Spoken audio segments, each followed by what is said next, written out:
नमस्कार, बिहार मिथिला न्यूज में आपका स्वागत है। मैं मनोज।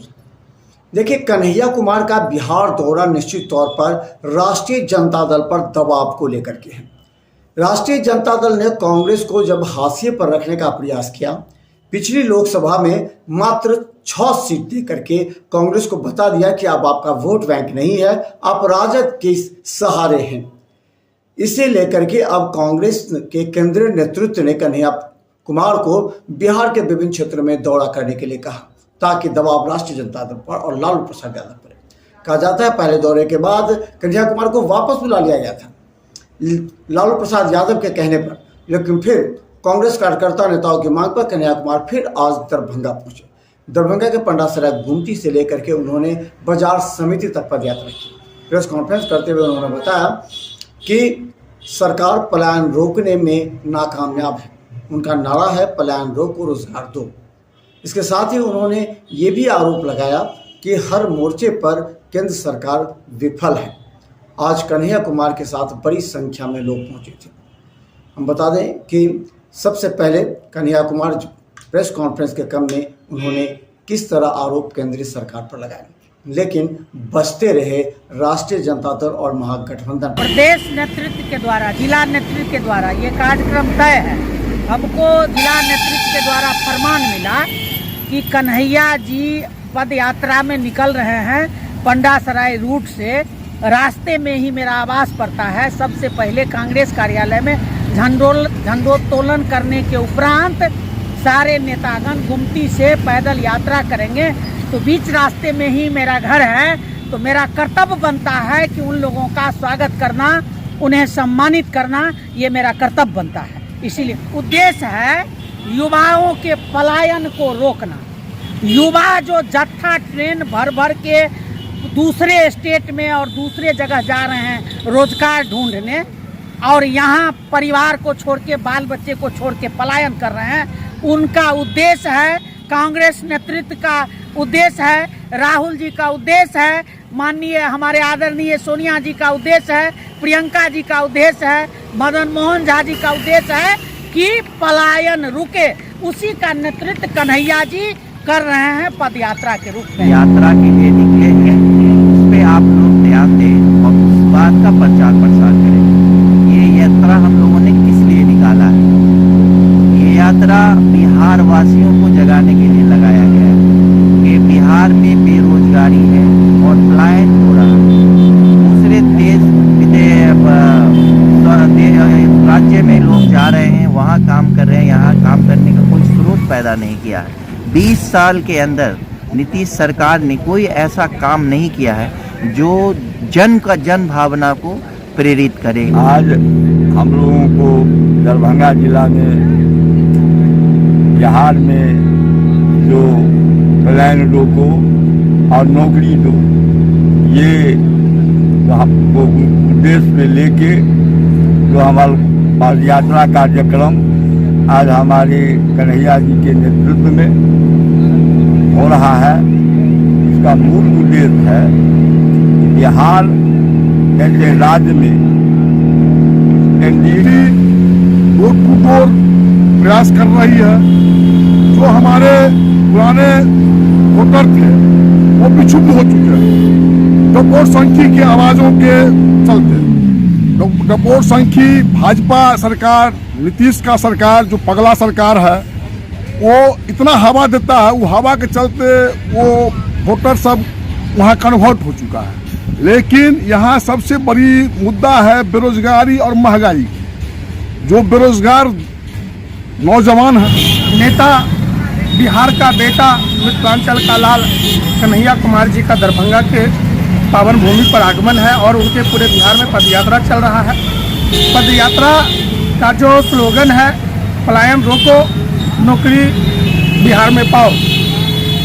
निश्चित तौर पर यह यात्रा बिहार के छात्र, नौजवान, युवाओं के लिए बहुत महत्वपूर्ण और मायने रखता है। बिहार के अंदर जो बेरोजगारी है, युवाओं दर दर जगह पर जो भटक रहा है, निश्चित तौर पर हम पूरे बिहार और दरभंगा जिला सहित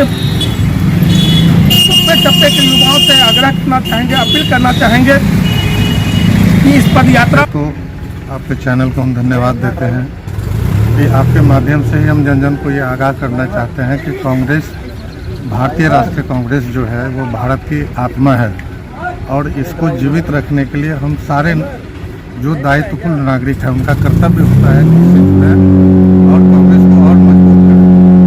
बिहार का चाहे भारत का जो स्थिति हो रहा है, ये लोग जो बीजेपी एनडीए लीड गवर्नमेंट है वो करते क्या है, सबसे पहले कि बोल के वो लोग कोई वर्क नहीं करती है जमीन पे। आम जनता महंगाई से त्रस्त है, बेरोजगारी से त्रस्त है।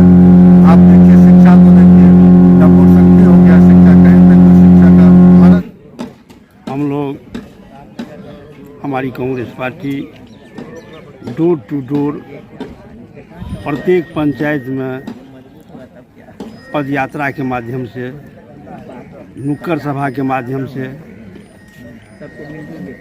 अन्य स्रोत से हम लोग प्रत्येक पंचायत में जा रहे हैं। और आज की जो पद यात्रा है, और सबको हम लोग यही कहते हैं, जो मिथिलांचल में, खास करके मिथिलांचल में जो उसका कोई मान लेते हैं ठोस कारण नहीं है, कमजोर हो गई है। अब लोग इतना लोभी और स्वार्थी हो गया है। देखिए, कन्हैया कुमार के आगमन को लेकर के एक बात तो तय हो गई है कि जैसे ही कांग्रेस कार्यकर्ता निराश थे, कांग्रेस कार्यकर्ता का प्रदेश नेतृत्व निराश था, स्थानीय नेता निराश थे, अब कांग्रेस कार्यकर्ताओं में जान सी फूंक डाली है। कन्हैया कुमार जब क्षेत्र में घूमे हैं तो इस बात को लेकर के आशा जताई है कि शायद 70 की सीटें अगर मिल जाती है कांग्रेस को तो कांग्रेस अपने उम्मीदवार खड़े करेगा। इसे लेकर के अब उनमें जोश और उमंग है। जब पंडासराय से गुमती से कन्हैया कुमार निकले तो रीता सिंह के साथ कांग्रेस के कई अन्य बड़े नेता भी थे। देखिए, उन नेताओं ने जब कन्हैया कुमार के साथ वार्ता की, कन्हैया कुमार को सभी ने स्वागत किया। एक जोश और उमंग पार्टी कार्यकर्ता नेताओं में देखी। इसके बाद से हम बता दें कि क्या कहते हैं कांग्रेस के नेता। हालांकि उनके साथ पवन खेरा, डॉक्टर मदन मोहन झा के साथ बड़े नेता भी मौजूद थे। का सोर्स नहीं होता तो पटना में ताज होटल नहीं खुला। हमारे आपके लिए तो ताज होटल नहीं खुला है, जो लोग पैसा कमा लिए उन्हीं के लिए ताज होटल खुला है। और अभी हम आ रहे थे रास्ते में सर समस्तीपुर से दरभंगा की तरफ, तो बड़ा स्कूल खुला हुआ था जीडी गोयनका और तमाम, तो उसमें जिसके पास पैसा है उसी का बाल बच्चा पढ़ रहा है। तो ऐसा नहीं है कि एक क्लास के पास पैसा नहीं है, पैसा है और वो पैसा यहीं कमा रहे हैं। यहाँ आप जो है किसी भी डिपार्टमेंट में चले जाइए, कोई डिपार्टमेंट बिना कमीशन का तो चल नहीं रहा है, तो कमीशन वो खा कहाँ से रहे हैं? इसका मतलब सरकार के खजाने से पैसा खर्च हो रहा है। पैसा नहीं है तो एमएलए को सैलरी कहाँ से आ रहा है? एमएलए को सैलरी आ रहा है ना, एमएलए के लिए घर बन रहा है ना, मुख्यमंत्री के लिए घर बन रहा है ना, जो बड़े बड़े कार्यक्रम होते हैं सरकारी उसमें पैसा खर्च हो रहा है ना। ये प्राथमिकता का सवाल है सर, और प्राथमिकता का सवाल है, और प्राथमिकता जहाँ है वहाँ पैसा खर्च हो रहा है। हम आपको याद दिला देते हैं, अभी हमारी यात्रा ढाका से होकर के दरभंगा आई है। ढाका में भारतमाला प्रोजेक्ट बन रहा है। भारतमाला प्रोजेक्ट क्यों बन रहा है, किसके लिए बन रहा है? बिहार में जब कुछ है ही नहीं तो रोड क्यों बन रहा है? बिहार में है, बिहार में वो है जिसके लिए दुनिया तरसने वाली है। बिहार में है पानी, और पानी याद कीजिएगा मेरा यह बात, ये प्रेस कॉन्फ्रेंस याद कीजिएगा, आज बोल रहे हैं, पानी पेट्रोल से भी ज्यादा कीमती होना है, क्योंकि पेट्रोल पीने से प्यास नहीं बुझती है। पानी की जरूरत सबको है। दुनिया में जिस तरह से पानी खत्म हो रहा है, दुनिया भर के पूंजीपतियों और कारोबारियों की नजर बिहार की पानी पर है। और जब इंडस्ट्रियलाइजेशन होना था तब इंडस्ट्रियलाइजेशन नहीं हुआ है, और जब इंडस्ट्री अब ऑटोमेटिक हो गया है, जहां लोकल लोगों को रोजगार नहीं मिलेगा, तब ये जो है छोटा छोटा यूनिट लेकर के आ रहे हैं ताकि यहाँ के पानी का दोहन किया जा सके। ये जो बड़ी बड़ी सड़कें बन रही हैं हमारे आसपास, हमारे पास तो इनकम ही नहीं है, तो सड़क बना रहे हैं किसके लिए? सड़क बना रहे हैं यहाँ का संसाधन लूट के लेके जाने के लिए। आपको क्या लगता है, मखाना पे भाषण लगा दे करके गए प्रधानमंत्री मस्का मार करके? अभी आपने जो है नाम लिया, जहाँ जहाँ चरण पड़े, एक बड़ा मशहूर किताब है बुद्ध के बारे में, जहाँ जहाँ चरण पड़े गौतम के। ये गौतम बुद्ध की बात नहीं, गौतम अदानी की बात हो रही है। यहाँ के संसाधनों पे नजर है।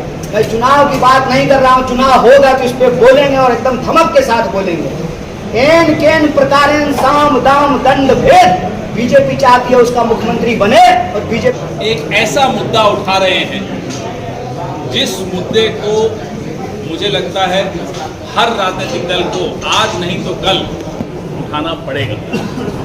और आज यह भी समझ में आता है कि जो राष्ट्रीय स्तर पर सत्तारूढ़ दल है वो क्यों हमारा, आपका, मीडिया का, विपक्ष का, समाज का ध्यान इन बुनियादी मुद्दों से हटवाना चाहता है, भटकाना चाहता है, क्योंकि वो अपनी विफलता को ढकना चाहता है और विफलता को ढकने के लिए समाज में विवाद पैदा करना चाहता है। जितना समाज में विवाद होगा उतना नौकरी की बात नहीं होगी, पलायन की बात नहीं होगी, धंधे और व्यापार की बात नहीं होगी। जैसा अभी राम मोहन झा साहब ने जो मुद्दा उठाया, वित्त सहित चाहते हैं ना, ये वित्त रहित तो है, हम तो वित्त सहित की मांग कर रहे हैं। तो ये सारे मुद्दों से ध्यान हट जाए बिहार के लोगों का, देश के लोगों का। ये वो षड्यंत्र चल रहा है पिछले 10-11 साल से, खास तौर पे ये षड्यंत्र बहुत तेजी से चलाया जा रहा है। तो ऐसे में समाज के और राजनीति के विमर्श को कैसे बदलें, नैरेटिव को कैसे बदलें, ताकि वो मुद्दे पटल पर आए, सबके सामने आए और हमारे आपके जहन में न रह जाएं। मुद्दे वो चुनाव के भी बने। वो कौन से मुद्दे हैं? आज 3-3.5 करोड़ मजदूर, बिहार का मजदूर पंजीकृत है, उसकी मासिक आय 10,000 रुपए से कम है। ये स्थिति है, बाहर जाकर भी मासिक आय ये है। और जिस बिहार ने पूरे देश को दिशा दिखाई, आज उस बिहार का नौजवान संघर्ष कर रहा हो, उसकी आवाज तक राजनीतिक दल न उठाएं, ये उसके साथ दोहरी मार है, दोहरा अन्याय है।